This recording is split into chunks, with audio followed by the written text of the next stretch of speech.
It's time for the Luigi's Mansion review for the Gamecube. What?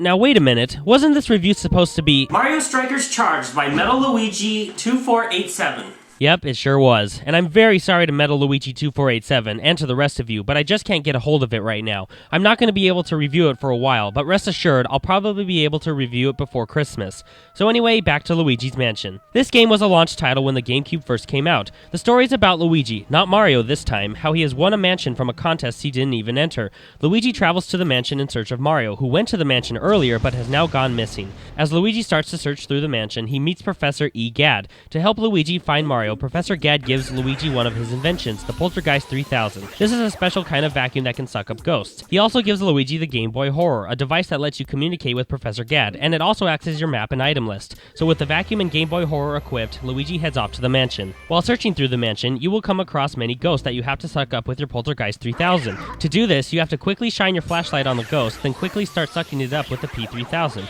It can be a bit tricky at first, but after about 5 to 10 minutes, it's no problem. When you first enter a new room, you will have to suck up all the ghosts to illuminate it. When you do this, a treasure chest will appear which can hold various things, including keys which will open up new doors in the mansion. As you go through, you will notice many different items in each of the rooms you come across. You can pull, tap, or even use the P3000 to disrupt the items, which will sometimes produce hearts, money, or even ghosts. I've heard many people say this game is too easy. I wouldn't say this. Some parts can be easy, and some can be difficult. To beat this game, you're going to have to use a lot of logical thinking, because it's not just all sucking up the ghosts, there are many puzzles as well. If you think about it, this game is one gigantic 3D maze with a bunch of puzzles put throughout.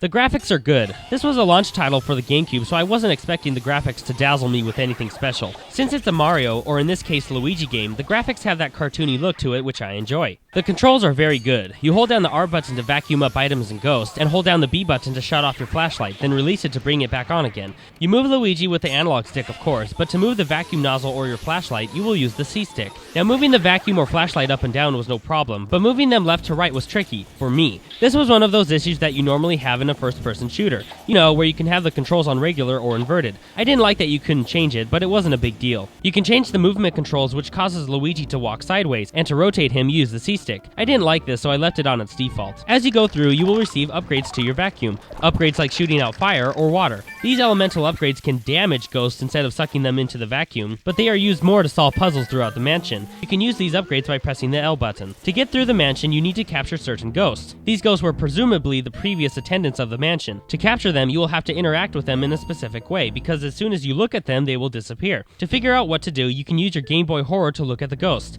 If you press A, the ghost will say something that will give you a clue on how to disrupt them. Once you capture a certain amount of the special ghosts, you will come across the boss ghost. Once you capture the boss ghost, the level, so to speak, ends. Your money is tallied up, and you're granted a special key that will gain you access to a new area of the mansion. A problem that I had with this game was not really a problem, I guess, come to think of it, but more of an annoyance. As you're playing, Luigi will hum or whistle to the song that is playing in the background.